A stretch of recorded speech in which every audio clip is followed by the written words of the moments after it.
much longer. Popular memory of World War II has largely forgotten these camps, partly because their horrors paled in comparison to those run by the Nazis.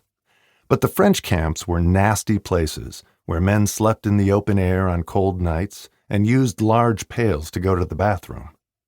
The writer, Arthur Koestler, who was one of the prisoners, described the conditions as torture through deprivation. As word of the conditions spread, critics inside and outside France pleaded with the government to release the men. Not only were the camps dehumanizing and unjust, the critics said, but they also undercut the liberal image that France was trying to project as its soldiers streamed east to defend the country against Germany.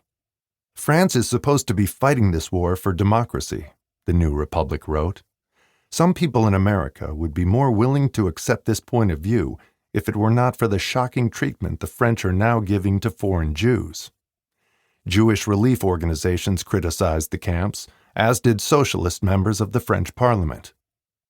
In response, the French government began releasing some prisoners in November and December. Among them were men who had visas to leave the country and therefore could not spy on France. René was fortunate to be in this category.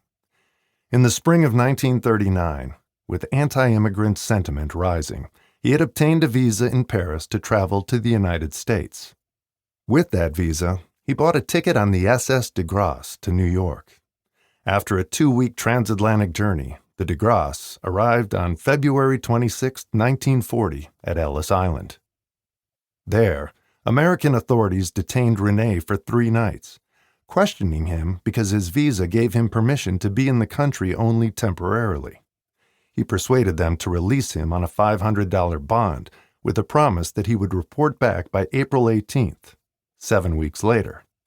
He probably obtained at least one visa extension after that, according to immigration experts who have reviewed his records, but his situation was precarious.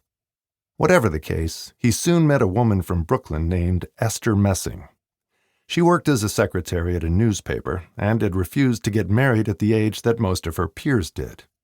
She would marry when she chose. In the spring of 1940, René and Esther began an intense romance. Less than 3 months after his arrival in New York, they got engaged on her 35th birthday over lunch at Sardi's, a Times Square restaurant popular among journalists and people in the theater business. The two were married a few weeks later, on June 3rd, in Warrenton, Virginia, which was known at the time as a marriage mill, because the city granted marriage licenses without a waiting period. René had escaped Europe's war. He had found a more secure place in New York than his father ever had. And although he and Esther could not have realized it, they were creating a family in a society, the United States in 1940, with one of the brightest futures that the world has ever known. The early 21st century is a cynical time, when the phrase American dream is often used ironically or bitterly. People speak of the death of that dream, and politicians run for office promising to restore rather than protect it. The more earnest uses of the phrase today tend to apply to the past and to the uplifting stories that many Americans tell about their family trajectories. They talk gratefully about the material comforts and the opportunities they enjoy that their ancestors could hardly have fathomed. They speak of how proud those ancestors would be to see that their hard work and sacrifice paid off.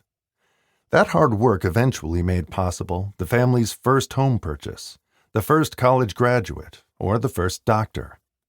These stories are not only about individual families either. They are also stories of tribal pride, be it Jewish, Italian, Irish, Mexican, Filipino, Chinese, or Black, that make people feel part of something larger.